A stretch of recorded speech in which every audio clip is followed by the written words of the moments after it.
I'm so happy that you're all here.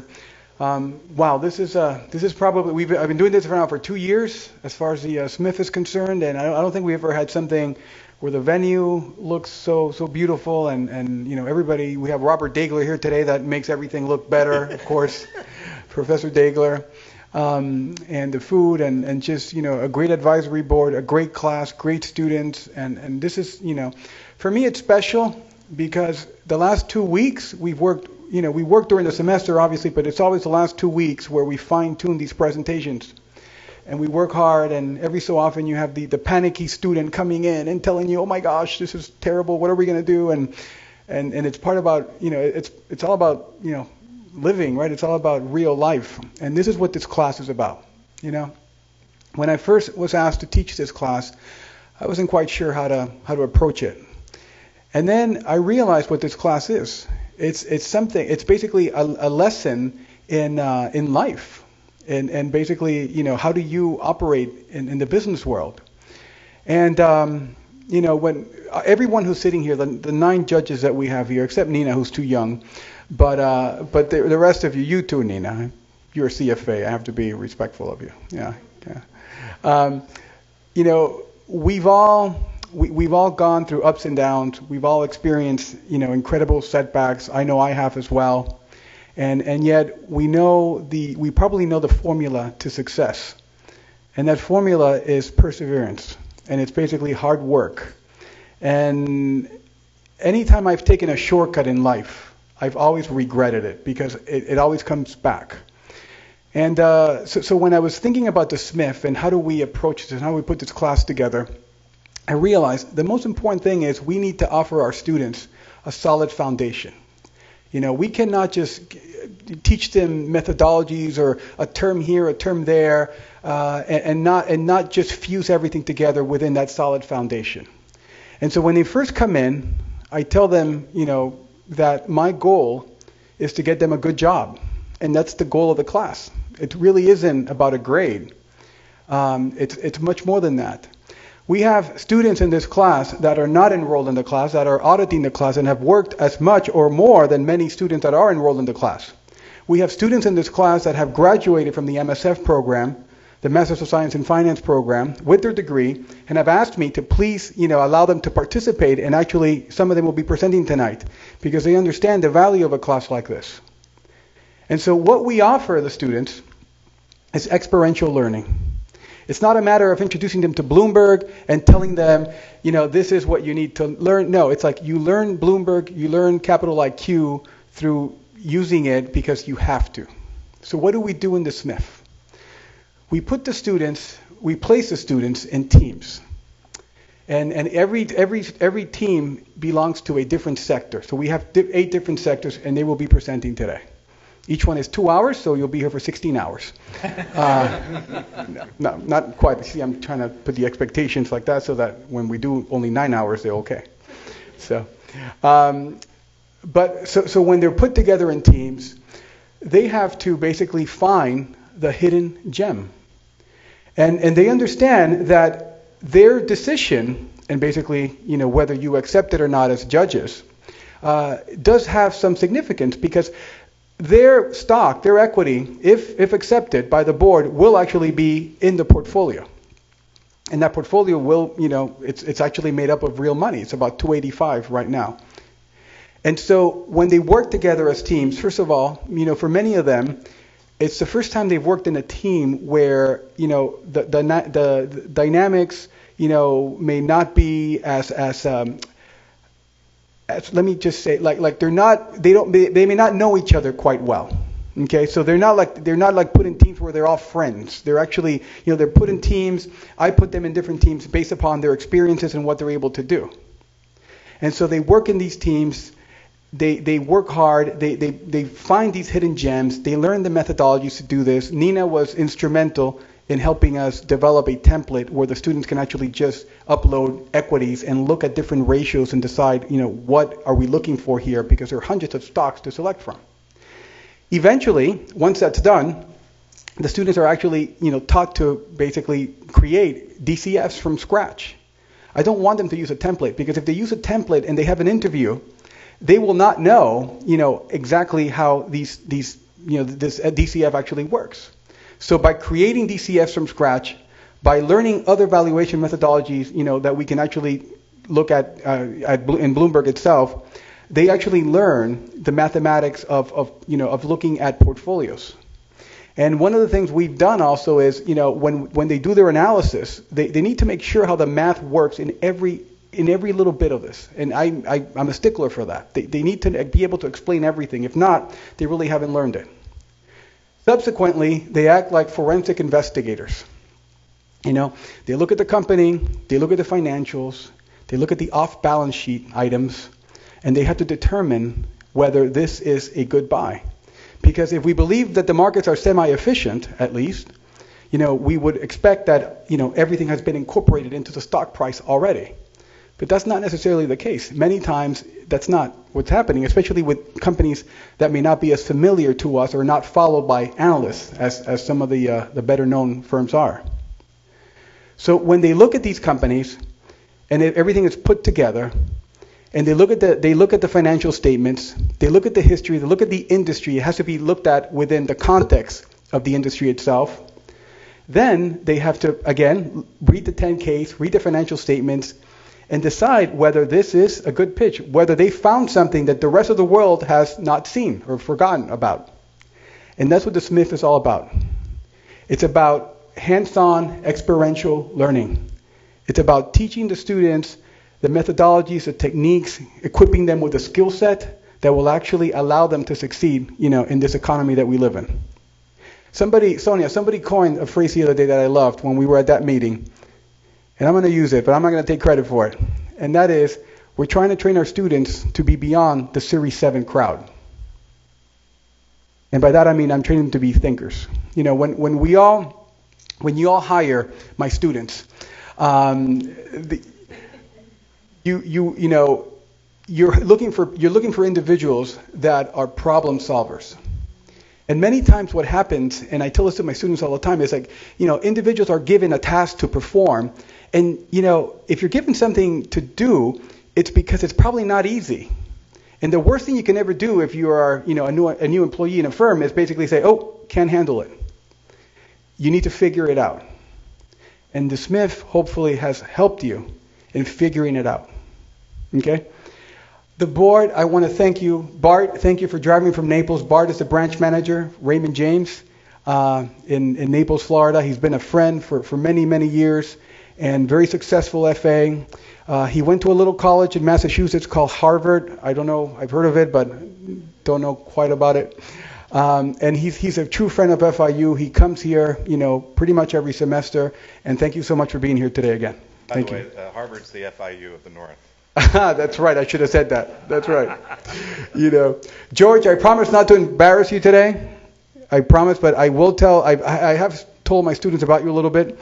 George is probably one of the smartest men I've ever met in my life. You were the creator of Geneva Canvas. You did something with spell checker. What was that about? So you created the first Macintosh spell checker. Thank you. So thank you. And the students are saying, "What's that?" That was before it was built into Word. And so now, he went from software, and now he has created, he built the world's smallest portable generator, which is actually half the size of the Honda generator. 12 pounds, 2,000 watts. That's right. We have the video. I'm just kidding. Thank you so much for being here today. And you're going to be presenting at eMerge, right? Thank you. Julian Mesa, a great friend as well, a bank executive. He was the president of Transatlantic Bank for many years. I can just see the financial sector say, "Oh, crap." But they use a different expletive, actually. Yeah. But thank you so much for being here, your experience, and you're a true friend of FIU as well. And I know you're very involved at eMerge, too. So you were telling me you're actually one of the judges in the later stages, So hopefully you'll see this guy, the showcase. I'm in the early stage. The early stage. There's no conflict of interest. Barry Sign, you are here every semester. Thank you so much for being here. You're a CFA, a great asset to the university, and we owe you so much. Thank you for being here. Robert Dagler, Professor Dagler. I'm here every semester. I want to tell you guys, I had this. You're here every. Yeah, you are actually. That's true. I had him twice. As a student here at FIU when I was doing my graduate work, and when I was during the process of being interviewed for the position that I currently hold. This man was actually in the committee, and you know what he did? He went back, and then he came back to me and said, "By the way, you got such and such score on my midterm." So, but he voted for me, I think. So,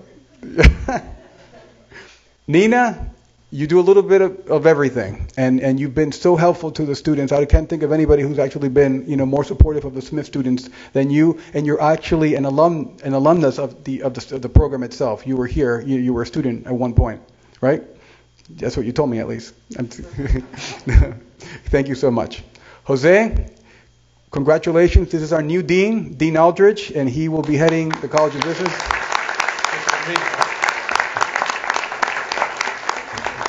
And we've had a few discussions, and he's got a lot of great plans for the university. He's pro-student, and I'm really excited, to be on board and working with him. I really, truly am. Paul Kosh, thank you so much for being here. This is another man with incredible banking experience. I know that you were actually one of your last positions in the banking industry was to actually help make sure the bank was within regulatory compliance. So I remember you telling me also that many in the regulatory environment down here respect your work because of what you've done, and I thank you for being here as well. James Hawkins. I have to just use the word entrepreneur because you do a little bit of everything. I remember you had a pool company, Pool Service of America. You've been a financial advisor, and again, someone who's actually has a lot of experience in many different areas. And this is what the board is here now. I wanted to make the board more diverse as well and bring people from different areas that may not have necessarily been here in the past. And I think what they bring to you, is important. Finally, before we begin today, I just want to give a few instructions. This is being recorded, but it's just for internal use. We want the students to have an opportunity of actually being able to view this later and critique themselves as teams. And also, when you're asking questions, if you can refrain until the latter part of the presentation towards the end, so that the students have an opportunity of finishing. And also, if you can speak to the microphone so we can pick it up, will be great. So does anybody have any questions? And if I can precede May 2nd, which will be Saturday night, are we ready to rumble? Yeah. If you know what I mean, right? All right. The healthcare people will be first. Thank you.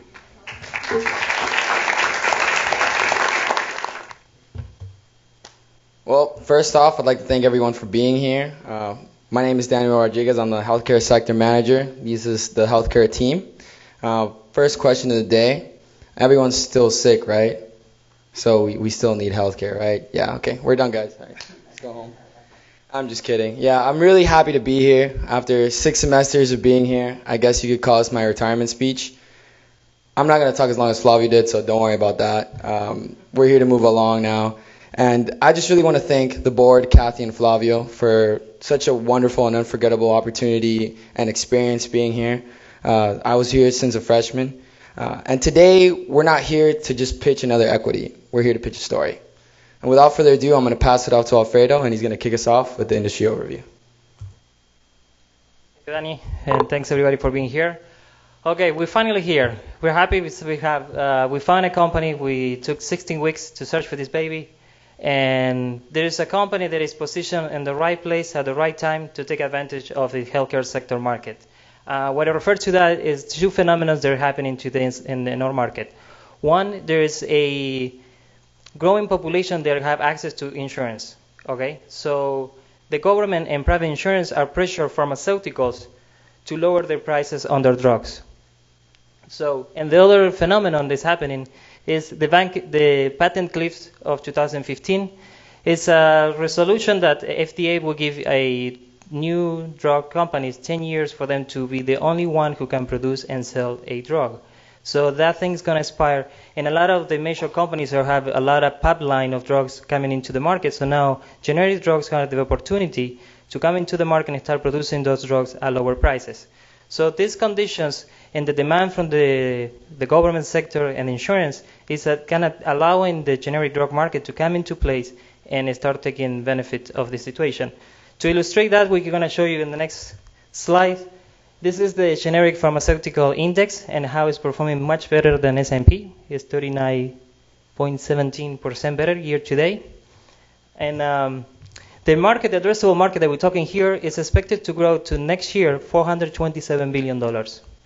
And this is because there's $230 billion on patent risks that's going to expire, and it's going to allow the generic market to come in. So we found a company that's vertically integrated that is able to reduce their costs better than their competition. So here, my friend Danny, he's going to introduce to you Lannett Pharmaceutical. Thank you, Juan.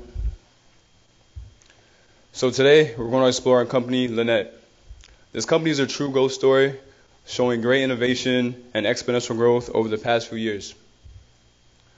So what we are is a manufacturer and distributor of generic pharmaceuticals and brand name products.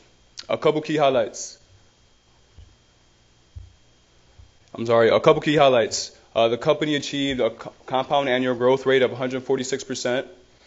They were able to realize pricing power, which in turn they did $273.8 million in revenue in 2014, and they also launched over 100 generic products ever since inception, and they own one of 7 concentrated poppy straw import licenses that are issued by DEA. So if you take a look at the company's revenues, you can go ahead and see that the company revenues has been steadily increasing with exponential growth in 2013, 2014, and right now 2015. If you go look at the diluted EPS, you can see substantial growth, especially with a huge spike in 2014 and now again 2015. So you can see there's a lot of growth happening right now in the company. The company's revenue streams are pretty diverse. You take a look at the chart over there. You'll see the company has a broad array of revenue, offering a broad array of product segments, and you can see that they specialize in thyroid deficiency, heart failure, and pain management. So the company doesn't only do one type of product. They is actually spread out through generics that take up 60% of portfolio, controlled substances that take up 30% of portfolio, and brand name that take up 10% of portfolio. And that's something that the company is actually pushing forward right now, and we'll get more into that later in the presentation. So in the pharmaceutical industry, the pipeline is everything. That's their lifeline. Currently, the company has 42 brand name products and generics that are currently in development. You can see that they have 20 ANDAs pending approval, and that's abbreviated new drug applications. And they currently have 39 products that are in the market being sold. So the company has great potential, and they have a huge upside. And all these products that they have in the pipeline gives them great power to increase their organic growth strategy. So now I'm going to go ahead and pass it on to Daniel, and he'll go ahead and talk about the company's generic segments. Thank you, Danny. Well, as you can see, this company has a very diverse portfolio of generic products. However, they target 3 of the highest generic selling segments, which are thyroid deficiency, heart failure, and pain management. Their top 5 products currently account for 74% of net sales, 3 of which are displayed on the slide right there. The company's strategy to strengthen their operating profile in the generics industry can be achieved by maintaining their key business partnership with Jerome Stevens Pharmaceutical, which is their major supplier, as well as maintaining their 99% FDA approval rate. However, while their generics industry currently provides them a solid financial foundation, they're currently trying to dedicate long-term growth by securing markets with less competition. One in particular is the controlled substance segment. This is a $26 billion addressable market with high barriers to entry.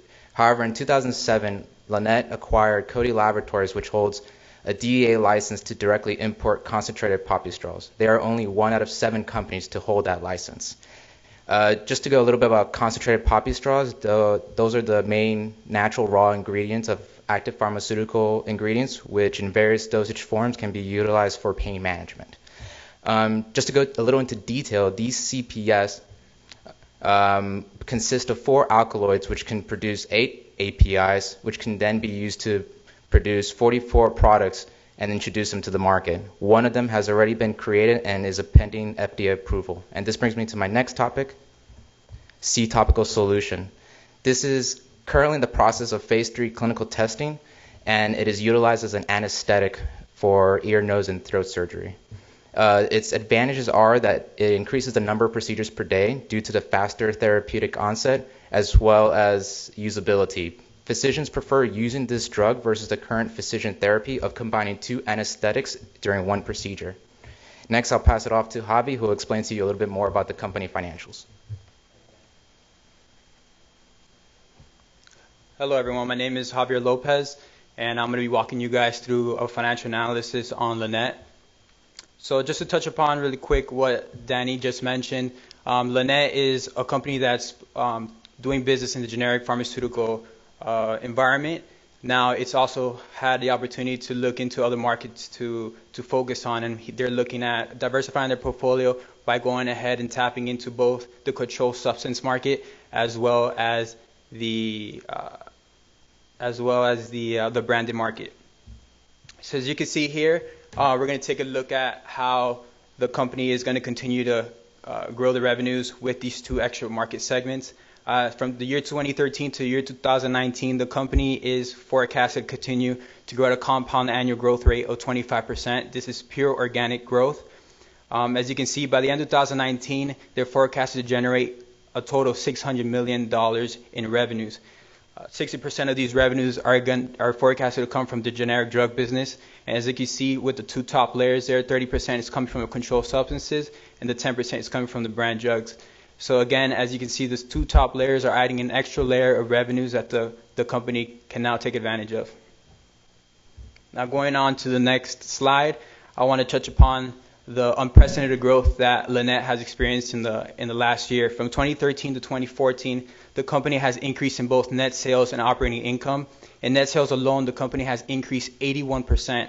Not only that, but operating income has increased by 5 times. The company has been able to increase in both of these metrics by also increasing their gross margin at the same time. So as you can see here, they've been able to increase their gross margin from 2013 to 2014 by 26%. Indicating now that they have a gross margin of 64%, which is a really good margin for a generic drug business doing business in a very competitive environment. A lot of this growth in the gross margin is coming straight from the fact that they have such great pricing power in their generic drugs, along with the vertical integration, as Danny mentioned, with their Cody Labs Industries. Finally, I want to touch upon the forward price to earnings forecast and the forward price to sales forecast that we see here. As you can see from the forward price to earnings forecast, this indicates that this company is at a low price currently, selling and for extremely high growth in the future. Not only that, but the sales multiple here indicates a company that has extremely high earnings potential going on forward into the future. So now to give you an overview on the strong fundamentals on this company, I'm going to pass it on to Alejandro Mendez. So Lannett has always had a history of strong fundamentals. You can see that based on the fact that for the past 9 quarters, they've consistently beaten analyst earnings expectations each time without fail. Furthermore, they've been successful in growing their revenues, operating income, and free cash flow year over year.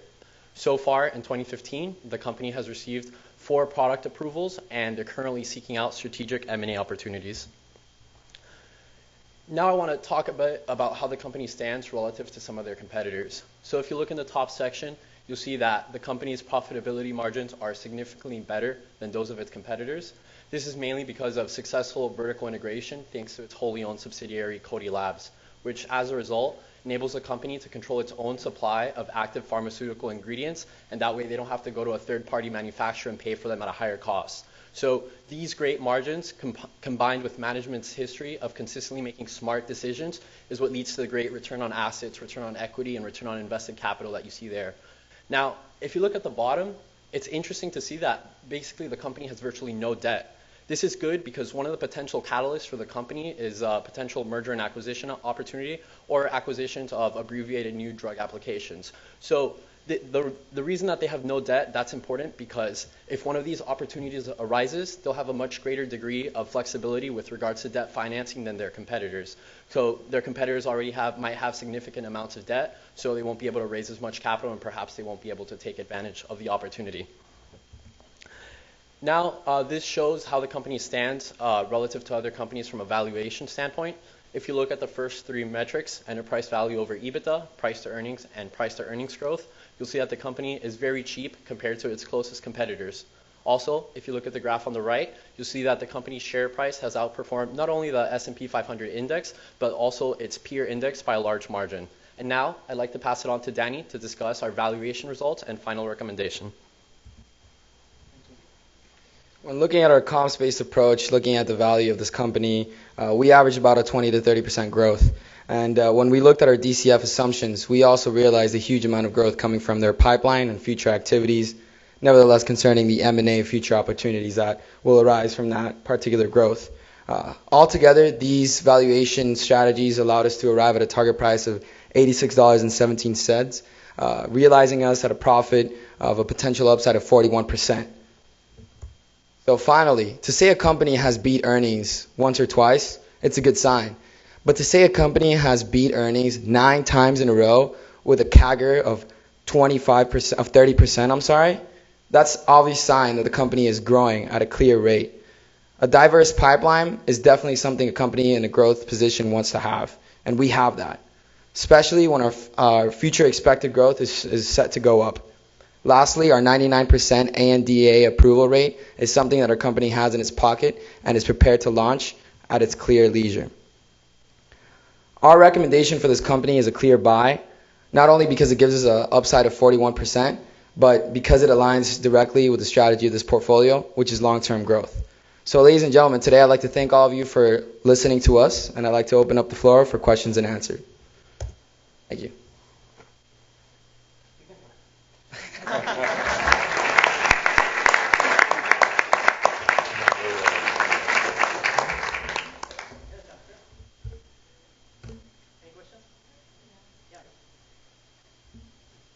So if you go back to your slide with the forward PE,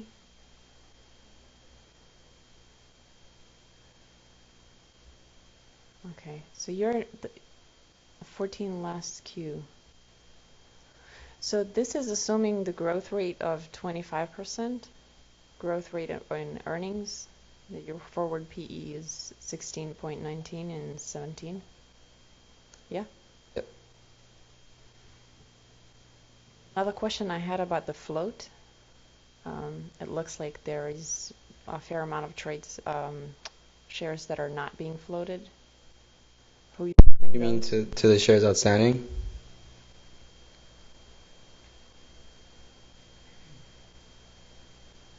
Yeah.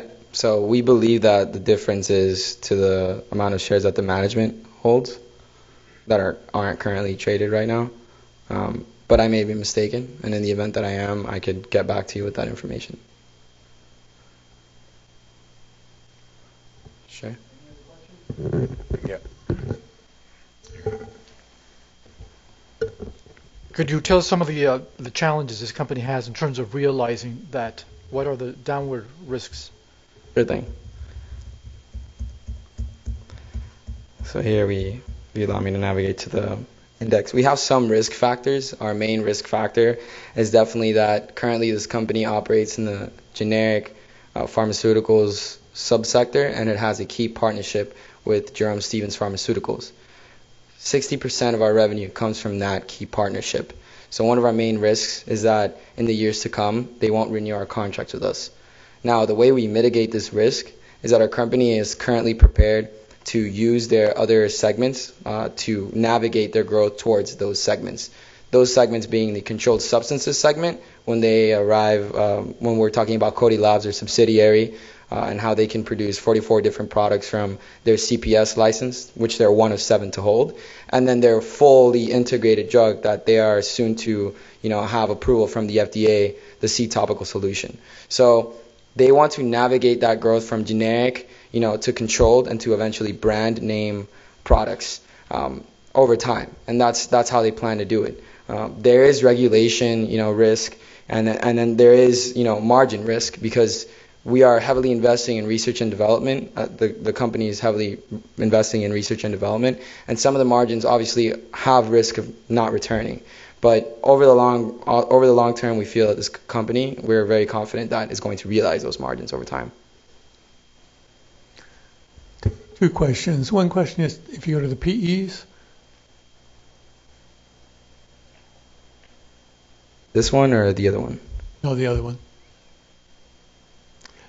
Now, given the growth rate of this company, why is the market allowing this PE to come down? So for the forward PE forecast, we saw that, at first that didn't make sense to us that such a company with high future expected growth would have a decreasing PE ratio. But then we kind of realized that the market was going to have, currently it's not realizing the earnings potential that it has. It's highly priced. So as the long term, as we approach the long term, the company and the market, will realize that growth over time. And so our earnings are going to grow, our sales are going to grow, and then we'll expect that to be consistent. I don't know if you have something to add. Yeah, I want to add back to. You can come here. There you go. It takes some time. Hi. The other thing is also it's a medium cap company, and there are not too many analysts following this company. And we found that so many times that the market reacts or overreacts to the small information on the news. So that's why we found that we have a finance gem, because we've spent a lot of time trying to understand the company from the foundations. So that's one of the reasons probably it's not reflecting yet the real price. And lastly, I'd like to add, from 2013 to 2014, the company experienced a growth rate of 81%. From 2014 to Q2 of 2015, which will end next week because they operate on a fiscal year, they've experienced 40% growth. So if you look at our assumptions for growth, this is obviously an extremely high growth rate that we don't expect the company to continue doing, right? We don't expect them to keep growing at an 80% growth rate, when the GDP is growing at 3 or 4%, right? So, or even 2 or 3%. So for our DCF, we took half of what they grew at 40. We did the first growth rate at 20, and then we steadily decreased it over time. So because we are a mid-cap company, that also ties into the fact that our PE ratio would slowly decrease over time. Because not just your forward PE, but even the last couple of years has been coming down with that high growth rate.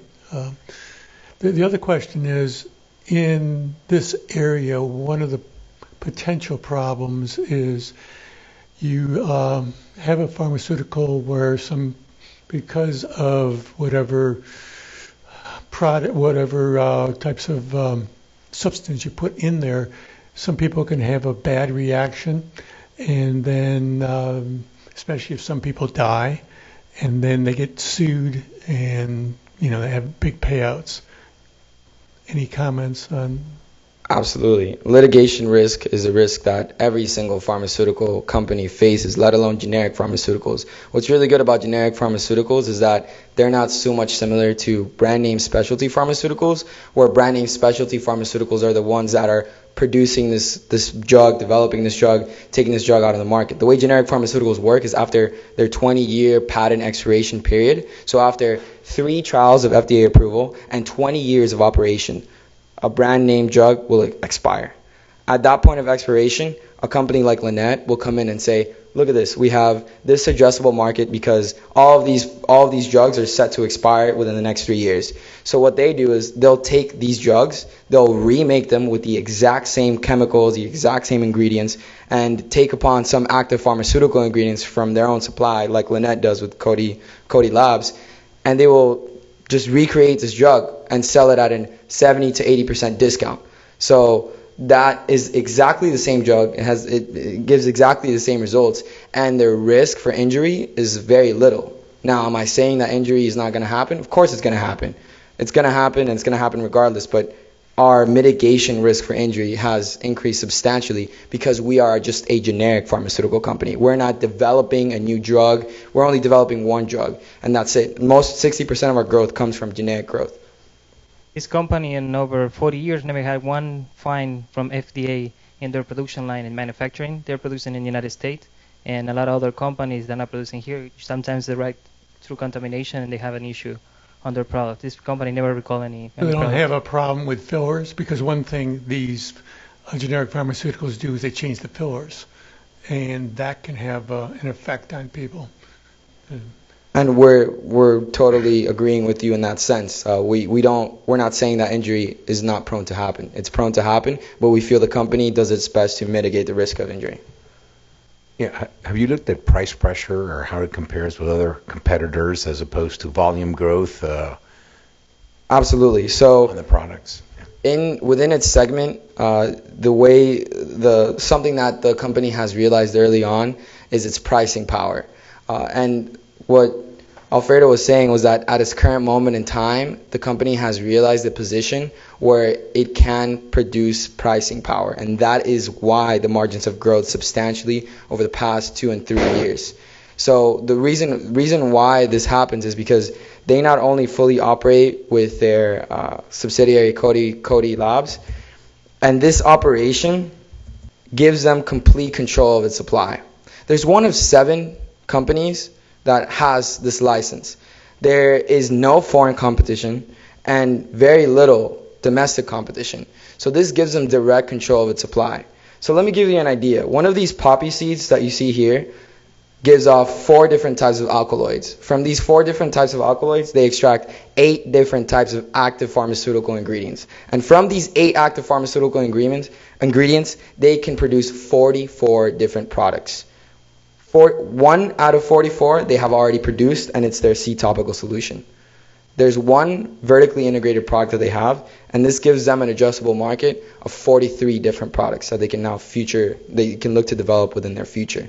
So with that being said, they have a good control of their supply, and for the future, for that going forward, we feel like they have the ability to control their prices. But we don't expect their growth to come from that. We expect the growth to come from organic growth. I don't know if you guys want to add anything to that. I do want to remind the board that there's 7 more presentations. We're done. Any more questions? Did I hear correctly? Half of the team is named Dan. I was thinking that we didn't memorize just one name. Everybody here is Danny. Danny. That makes it easier. Thank you. Easy for me, yes. 2 questions for you, if you don't mind. Going back on the risk question, the partnership is what, JCP or JSP? Yeah. JSP. Are those drugs that you called out there, are those off patent? So that I'm wondering, could they, if they lost the distribution agreement, could they not produce them themselves on a generic basis? They could. The CEO of Lanet is a friend with the other guy, and it's a private company. And the CEO of this company is on the board of the other one. And they've been in business for 10 years, and the contract says they have a renewal option after the 10 years. This was happened 2 years ago. They added to another 5 years on the contract, and they have another option of in 5 years extended another 10. Because it's private, we couldn't find much information. The only thing we find, they only have, seems like this distributor to produce their drug and sell it. And the good position of Lanet, they have a really good relationship with Walgreens. So they have like the whole connection network to secure, the producer. My other question, during the presentation and also in response to some of the questions, you mentioned their pricing power in terms of a driver of their historic revenue growth and then a driver going forward. Maybe this is a question that I don't understand how the generic drug industry works, but my understanding, these are generics. I mean, it's like aspirin. Anybody can go, they're off patent. Anybody who's got, a factory can go out and make these drugs, and, obviously there's tremendous pressure among healthcare costs to drive down the cost of drugs. How can they raise the prices of a generic drug? How do you get pricing power for generic drugs? In the last 2 quarters, they were able to increase the price of the product they're selling right now because the competition were not able to distribute the product. They have problems on the production line or delivering the product. So this company is very, very good in producing the product constantly at the target they need to produce. The other thing they do in competition, it's not so easy that you're going to produce a generic drug. You have to go through a process, take 36 months. And so kids, don't do that in your garage. And what happened in this company, I forgot the line now. Soon? It's going to come to me. Go ahead.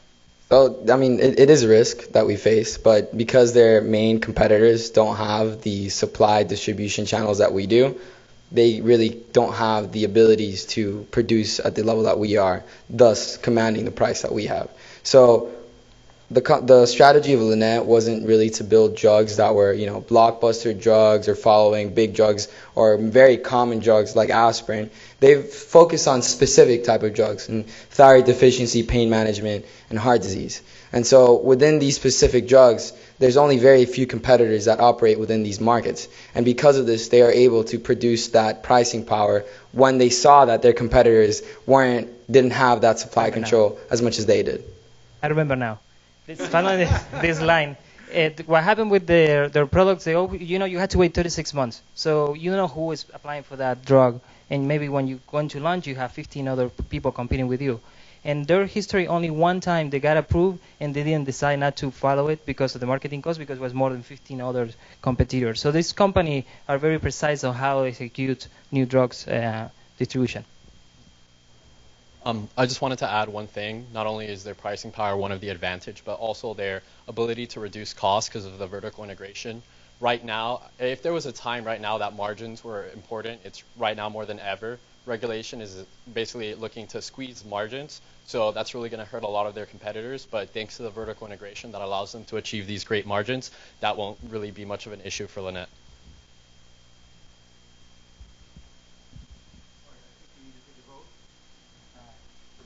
Nervous. Thank you.